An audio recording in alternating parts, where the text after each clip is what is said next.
What's good with YouTube? It's a convict's perspective. It's your boy Flaco and Senor Rojo coming through with a little bit of energy. You already know, man.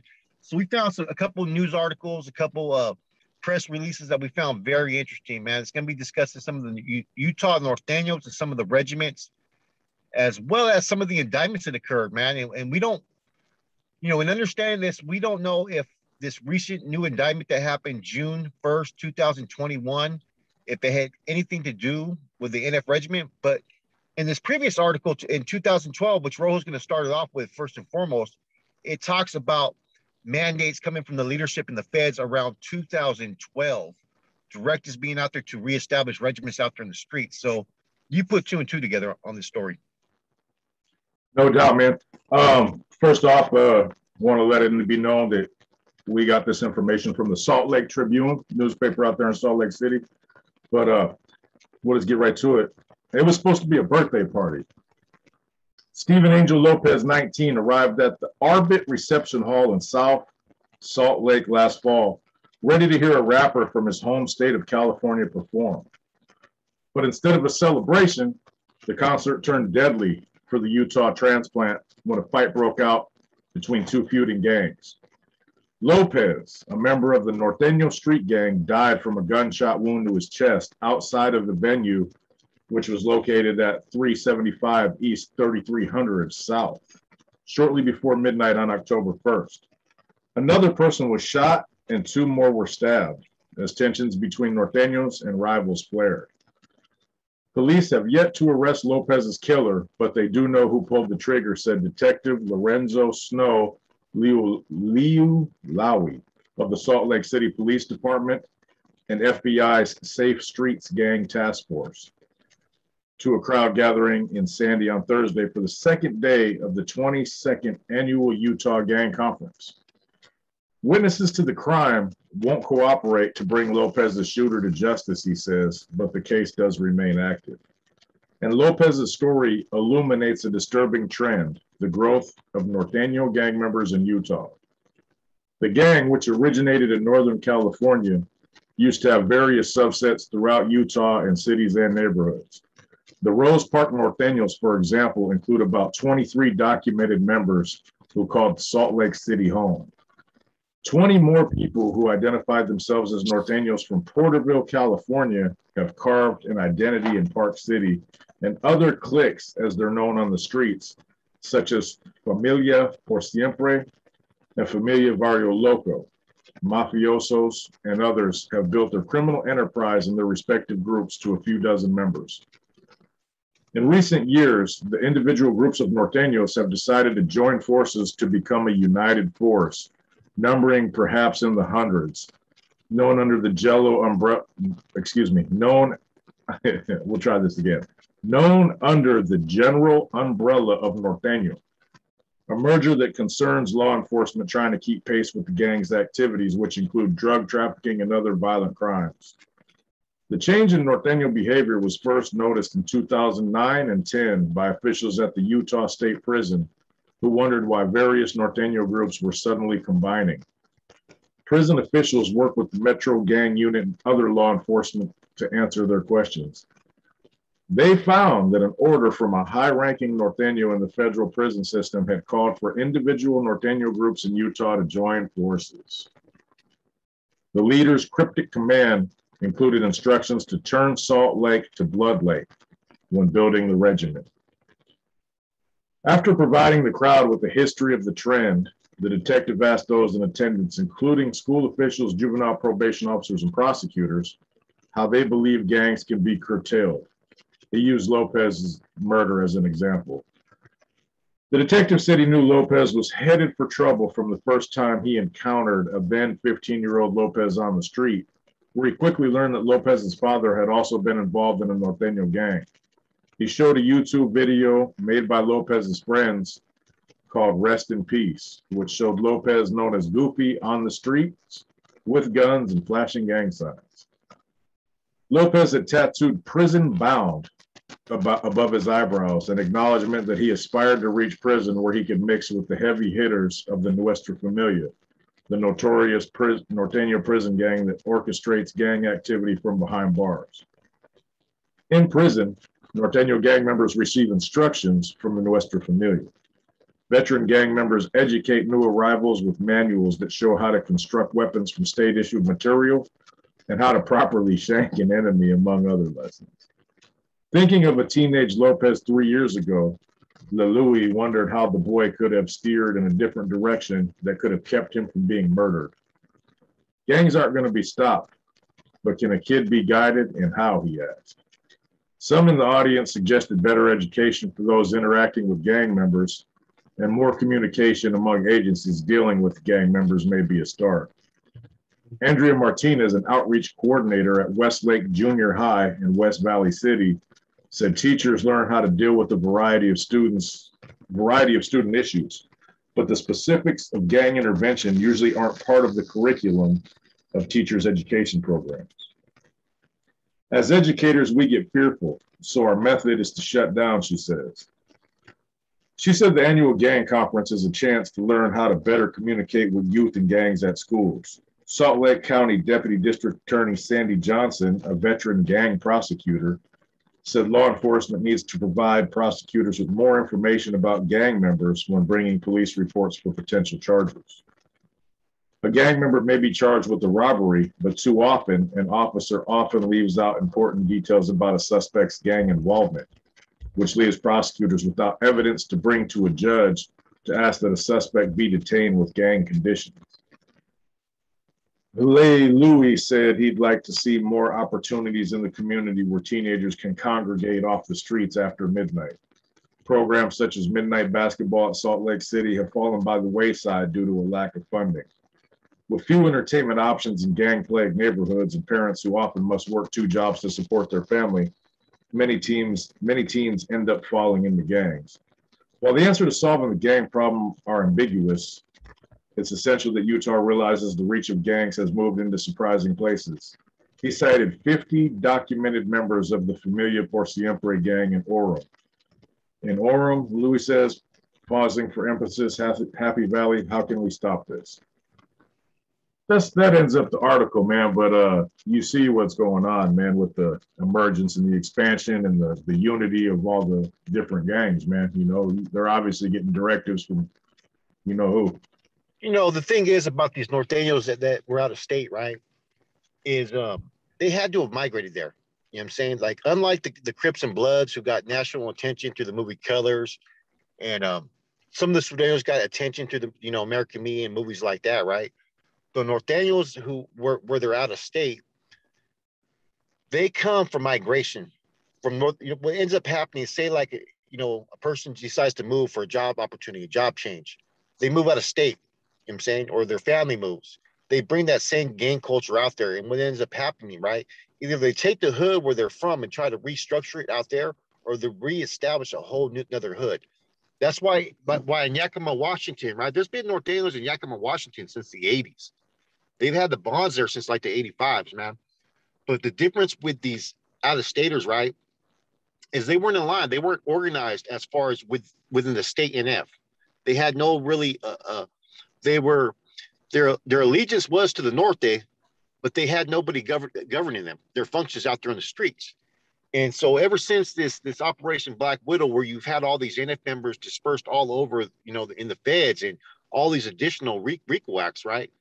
If you're a gang member, whether you're in Washington, Idaho, Utah, Colorado, eventually you're going to do some crimes that's going to land you in the feds.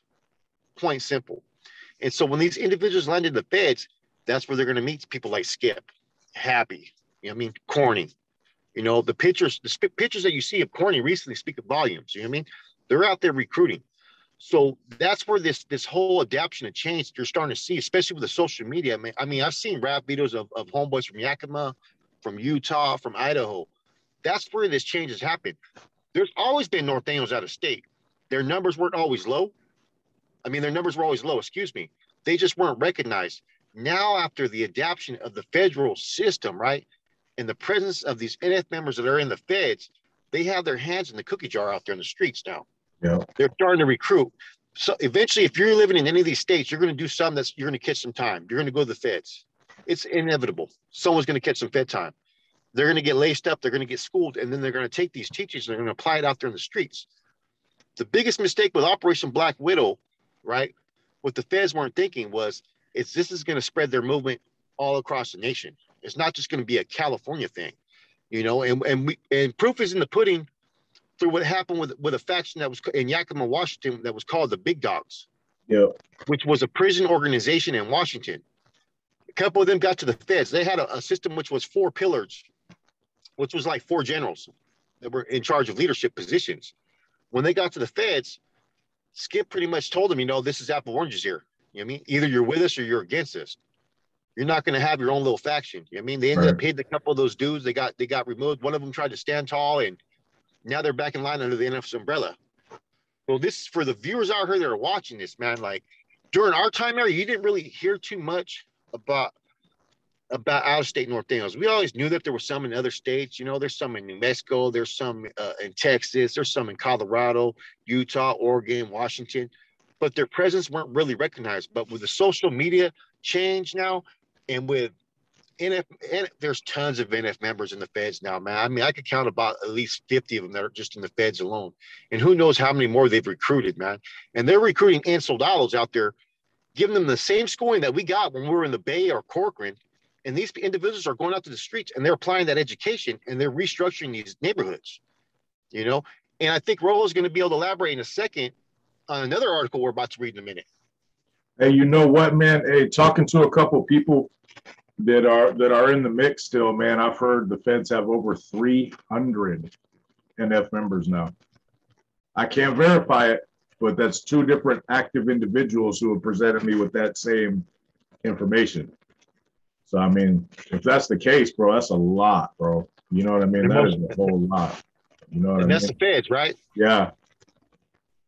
I wouldn't be surprised. That's going to be their goal, is to establish a stronghold everywhere. But yeah, I mean, that article was from 2012. That's an older article. That's almost 10 years old.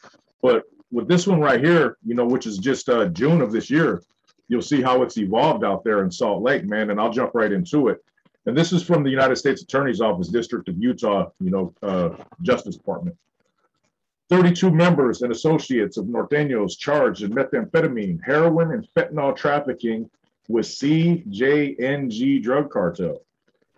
The charges allege that leaders worked with Mexican drug cartel CJNG to distribute more than 400 pounds of methamphetamines, 50 pounds of heroin, and thousands of fentanyl pills throughout the Salt Lake Valley.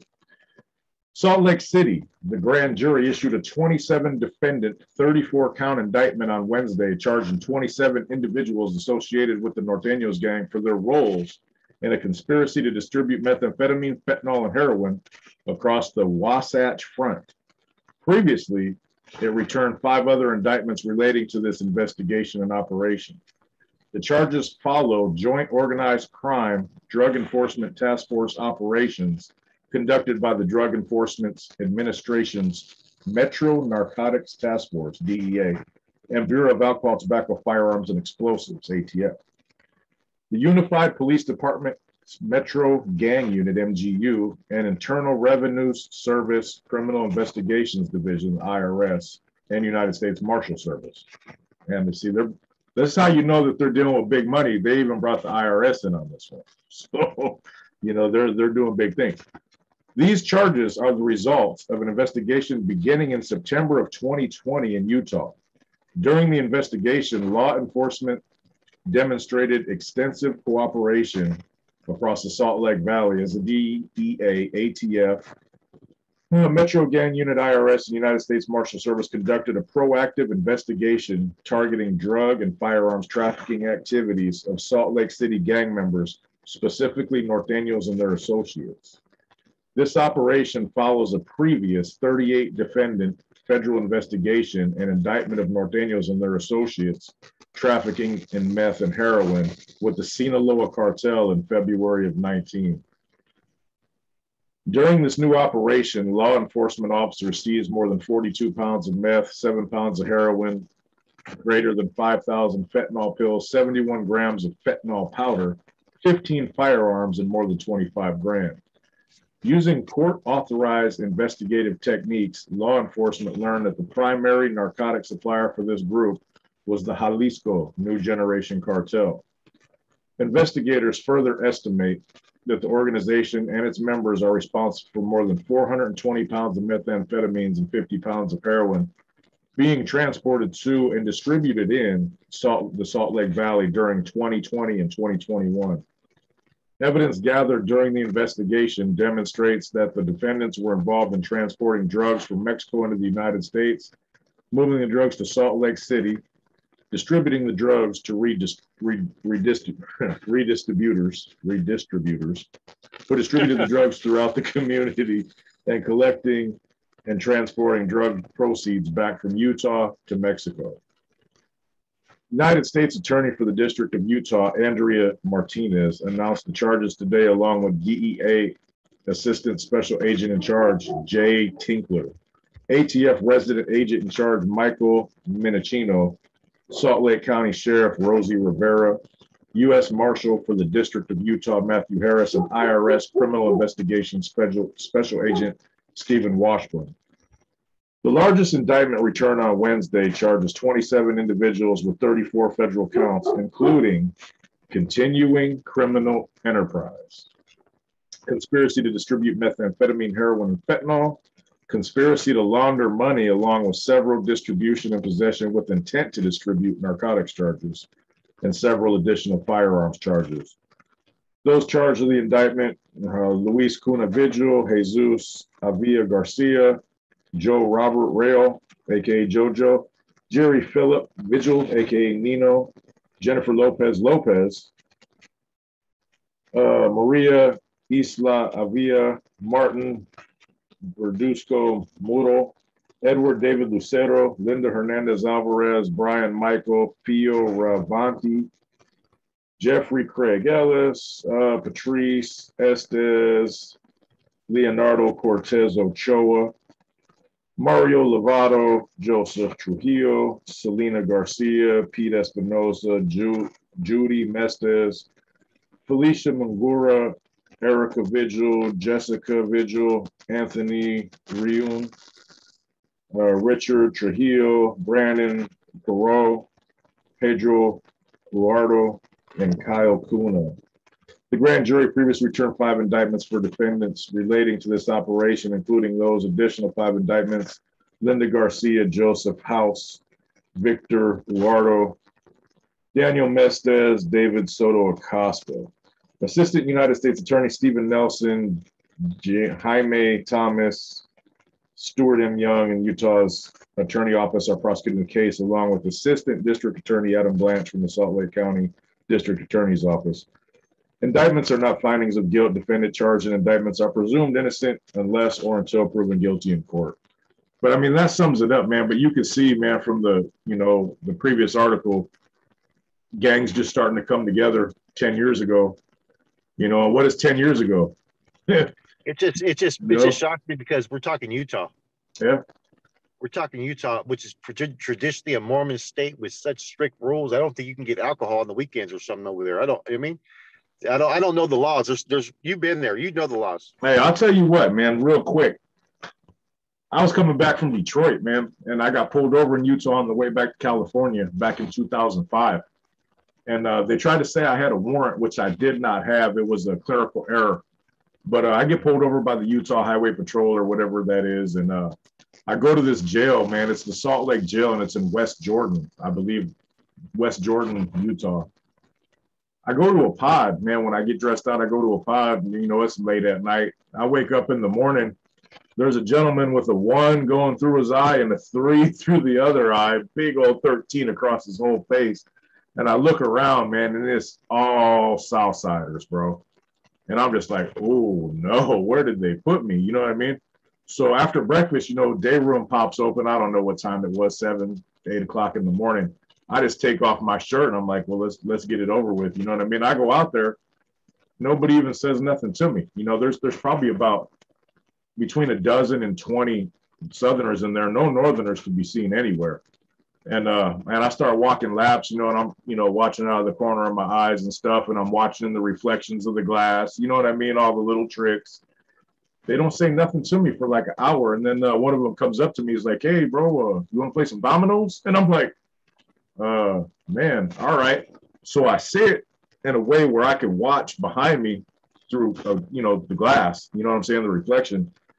Man, they were cool as hell, bro. They were asking me about California and why the Northerners and the Southerners started fighting. They were asking me, like, basically they were asking me to break them down history and stuff. And they treated me fine, bro. You know what I mean? They showed me respect, and I have nothing bad to say about the Sureños that I ran into in Utah whatsoever. You know, they treated me like damn near like I was one of their own, you know. But yeah, I didn't see no Northerners there at all. And they said that there was some in town and stuff like that, and they didn't get along with them really, but they didn't even know why they were fighting so much, the ones that I encountered. You know what I mean? They were different, bro. They were really, really different. I mean, see, before, what people don't realize, right? A lot of these Norteño cliques that pop out of state, like I said, I'm gonna reiterate, they were individuals that came from California. Now they're homegrown. The same way the upstate Sureños were, like, a lot of them came from Mexico, or they came from LA, and they moved into neighborhoods, they became Sureños, or they brought that Sureño culture with them. Right. The same thing, I mean, now they're homegrown Sureños that are actually from San Jose. Now you're seeing people from Utah, they're banging Utah, and they're straight Norteños, they're homegrown. Their stilo may be a little bit different because they're going to adapt to their environment, man. But still, they have the same type of teachings that you would find in California. Yeah. And what's kind of, and you know, I'm peeping out this article, and the only other gangs I really know that be in Salt Lake City would be the Crips and some Sureños. You know what I'm saying? Those are pretty much predominant. Actually, there's a lot of Samoan Crips out there in Utah. Yeah, but so, of course, see how these drug organizations operate is they're going to find the local gangs that are deep in numbers to do their bidding and do their work. So this totally makes sense. You know what I'm saying? Because I know we had interactions with certain drug organizations when I was active. You know what I mean? To where they were plugging us as a pipeline because we had the foot soldiers to put in the work. And it seems like these Norteños knew what they were doing. And when I further read that same indictment, they mentioned some of the cities. There was people being indicted that were from California as well. Yeah. So there was communications going between California and Utah. So there were some interactions and some dealings doing that, man. So, you know, people got to realize, you know, California may be a hub for you know what I mean, a lot of drug trade out here, and the prices are cheap. You go to places like Utah, Colorado, you can bubble. You know, Indiana, Kentucky, Ohio, you're going to make some big money off that, man. And no doubt. These hoods are out there establishing their little regiments and crews. They're taking the gang culture, and now they're applying it to the regimental activities now, into the business focus. You know what I mean? As opposed to just being gang members. Because I know for years when you'd hear stories about gang members in the Midwest and you know, areas like that, you just hear about them just not getting their money, not getting their hustle on, just kids that were just trying to find their own identity. Well, they found their identity. You know what I'm saying? I've seen a lot of rap videos of these counties, man, and they're out there pushing that line. I'll tell you one thing too, bro. With this federal indictment, a couple of those guys are going to the feds, and guess what's going to happen? Their stronghold that the homies from out here have that went to the feds, it's going to multiply tenfold now because they're going to be there in the feds programming with them guys, and they're going to come out with clear objectives, man, because anywhere, even just regular Northerners, Norteños, whatever you want to call them, wherever they get somewhere and they have some numbers, it only takes one of their homies to hit the feds for that whole area to become organized. You know what I mean? Straight up. So now with these federal indictments, they're going to have 3 or 4 of them guys from that area. They're going to come out. Man, at least one of them is going to end up being a C. You know what I'm saying? And it's over. It's going to multiply many times over now. Yeah. That's the thing too with this recent indictment. There's no link between regiment or NF in this indictment, as you know, from reading it. I mean, but that doesn't mean that to say that they didn't have their foothold in that, man. No, they do for sure. There's no doubt about it. You know, just people have certain connections, and the only way you have this is usually through family members. Someone had family connects that were connected, and this is how these big drug trades end up occurring. I mean, plain and simple. You know what I mean? This is homeboy's cousin. He got to jug on this. You know what I mean? All these other organizations, they have their own chain of command as well, man. They have their buffers in between and their runners, and this is how things operate, man. It's just this whole case is kind of interesting, though, how they predicted and seen the rise of them 9 years before in the 2012 article you read. 9 years later, they're being indicted on a big major case out there. Yeah. Wait till these guys go to the feds and they get out. It's going to explode in Utah after these guys get out from doing their 10. And anybody who's in there with them that are regular Northerners, they're going to be sent to the street with specific objectives, straight up. Yeah. So they're really going to have a problem out there in Utah in the next couple of years. Yeah. And they're homegrown now. They're not transplants that came from California anymore.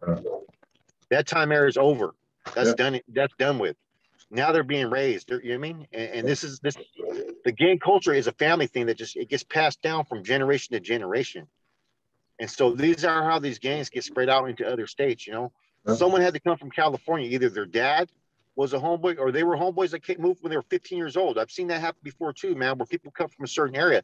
That's how you get the widespread of gangs. And now that the feds are taking control, you got indictments like this. Oh, it's a done data. It's over.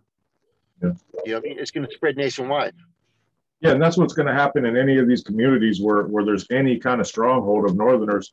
Eventually, it only takes one, like I said, one of their homeboys to go to the feds, and them dudes are going to be on that. They're going to be on it immediately. Oh, you're from where? How many homeboys are out there? Oh, let me get at you real quick. It's over.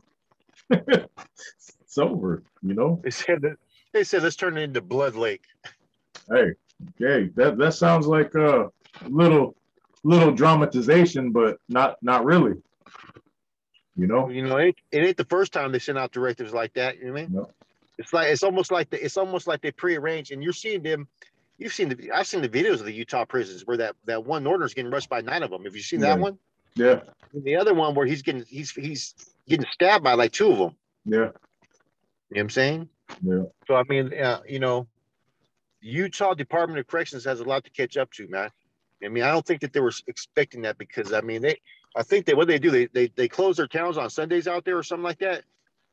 It's a trip out there, bro. I remember when I got out of that jail, I had to wait around a while. I was catching Amtrak. I had to jump on the train because they impounded my truck and they stole my money, man. I would have had enough money to get my truck out of impound, all that, but a lot of money came up missing, one of those things. And so I ended up having to have money sent out to me, jump on the train, come all the way back to California, rent a car to go back and get my stuff. Well, I tried to get a beer with some brothers that I ran into, some Crips actually, that I got out of the jail with, man. And it was, we had to really search just to get a regular beer.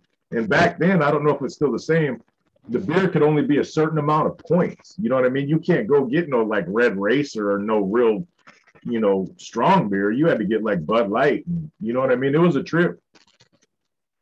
Real different, man. Yeah. Anyways, guys, this is the first edition, man, about Utah Norteños and the indictments. It's a little bit of an expanded topic, man. We just found it interesting because a lot of people have asked us questions and they want to know, well, how do these gangs evolve? How do they reach these other states? You know what I mean? And Norteño didn't have the cultural identity in the 80s and 90s like Crips and Bloods did, to where it spread nationwide because people watched the movie. These had to come from transplants that moved. You know what I mean? And now it's became homegrown. And those days are over. The recruitment's going to continue. Yeah, no doubt. All right, YouTube, man. It's your boy Rojo once again with the homie Flacco. We'll get back to you guys real soon. Enjoy the rest of your evening.